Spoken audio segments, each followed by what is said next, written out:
ജിബ്ലി പടങ്ങളാണ് ഇപ്പോൾ ഫേസ്ബുക്കിലും ഇൻസ്റ്റഗ്രാമിലും നിറയെ. ChatGPT-4o ഭാഗമായി പുറത്തിറങ്ങിയ ഓപ്പൺ എഐയുടെ ഏറ്റവും പുതിയ ഇമേജ് ജനറേഷൻ അപ്ഡേറ്റ് ആണിത്. ജാപ്പനീസ് ആനിമേറ്റർ ഹയാവോ മിയാസാക്കിയും സംഘവുമാണ് ജിബ്ലി ചിത്രങ്ങൾക്ക് ജന്മം നൽകിയത്. 40 വർഷങ്ങൾക്ക് മുൻപ് ദിവസങ്ങളെടുത്ത് കൈകൾ കൊണ്ട് വരച്ചെടുത്ത ചിത്രങ്ങളാണ് ഇപ്പോൾ നിമിഷങ്ങൾക്കകം എഐയുടെ സഹായത്തോടെ ജിബ്ലി ചിത്രങ്ങളാക്കി മാറ്റുന്നത്. സൂപ്പർ താരങ്ങളും സിനിമാ സീനുകളും രാഷ്ട്രീയക്കാരും മാത്രമല്ല, സെൽഫിയും വളർത്തുമൃഗങ്ങളും കപ്പിൾ ഫോട്ടോസുമെല്ലാം ജിബ്ലി ട്രെൻഡിൽ പുറത്തിറങ്ങുന്നുണ്ട്.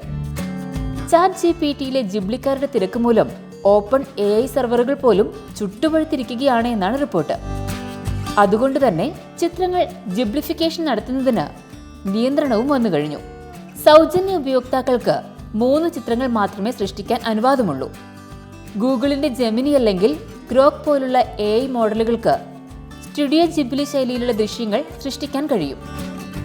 സെൽഫികളും സിനിമാ രംഗങ്ങളും അപ്ലോഡ് ചെയ്ത് തങ്ങളുടേതായ ഭാവനയിലുള്ള ദൃശ്യങ്ങൾ നിർമ്മിക്കാമെന്ന പ്രത്യേകതയാണ് ഇമേജസ് ഇൻ ChatGPT എന്ന ഈ പുതിയ ഫീച്ചറിന് വലിയ ശ്രദ്ധ നേടാൻ കാരണമായത്. എന്നാൽ ജിബ്ലി ഇമേജുകൾ മാത്രമല്ല, oil painting, pencil sketch, photo realistic ചിത്രങ്ങൾ തുടങ്ങി 3D ചിത്രങ്ങൾ വരെ ChatGPTയിൽ ചെയ്യാനാകും.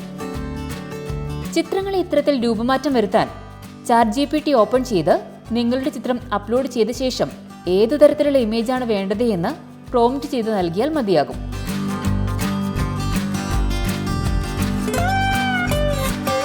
കപ്പിൾ ജിബ്ലി ഫോട്ടോയിൽ അബദ്ധത്തിൽ പതിയുന്ന മൂന്നാമന്റെ മുഖവും ജിബ്ലി ട്രെൻഡ് ഗോ സ്ട്രോങ് എന്ന ഹാഷ്ടാഗിൽ ചിരി പടർത്തുന്നുണ്ട്.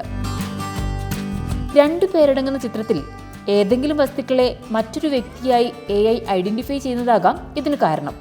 ജിബ്ലി ചിത്രങ്ങൾ വൈറലാകുന്നതിനോടൊപ്പം തന്നെ ഇതിനെതിരെ രൂക്ഷമായ വിമർശനങ്ങളും ഉയരുന്നുണ്ട്. AIയുടെ ഇത്തരം സാങ്കേതികതകൾ കലയെ ഇല്ലാതാക്കുന്നുവെന്നതാണ് വിമർശനം.